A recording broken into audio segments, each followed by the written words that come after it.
Eric Adams' nationwide search for a police commissioner ended in his own backyard. He selected the 49-year-old chief of detectives of the Nassau County Police Department to be the first woman to lead the NYPD in its 175-year history. CBS 2 political reporter Marcia Kramer is live in Queens with the story. Marcia.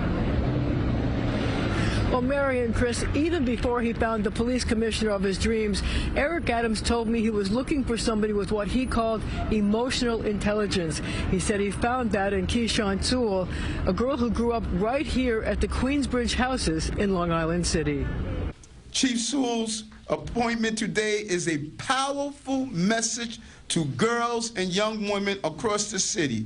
There is no ceiling to your ambition. We are at a pivotal moment in New York as our city faces the twin challenges of public safety and police accountability. They are not mutually exclusive. Even before he was elected mayor, Eric Adams promised to name a woman of color to lead the largest police force in the country. And he was grinning from ear to ear as he introduced Keeshant Sewell as the woman he will partner with to restore public safety, something he calls a prerequisite to the city's prosperity. He called her a personification of emotional intelligence. That was so important to Adams that as part of the grueling multi-layered interview process, Adams and his team made Sewell and all of the candidates participate in a mock press conference about the shooting of an apparently unarmed black man by a white police officer. He said the test was an important one. We wanted to get under her skin.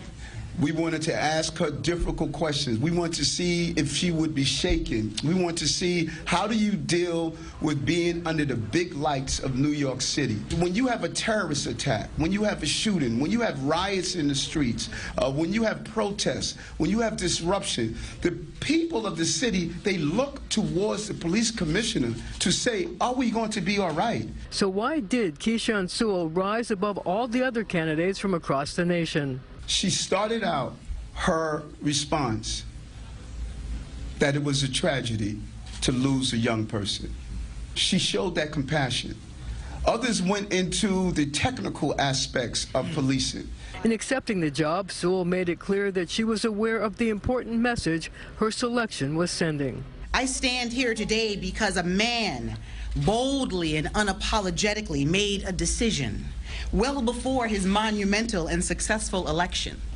A decision that gave women in policing across this country an opportunity, not a favor, but a chance to work with him. Outgoing Police Commissioner Dermot Shea welcomed his successor, saying he believes the men and women in blue will be in good hands with her at the helm. Reporting live from Long Island City, I'm Marcia Kramer, CBS 2 News. Marcia, thank you. And stay with CBS 2 News for the latest on the historic hiring of the new police commissioner. On our website, we have more details about Keeshant Sewell's career. That's all at cbsnewyork.com.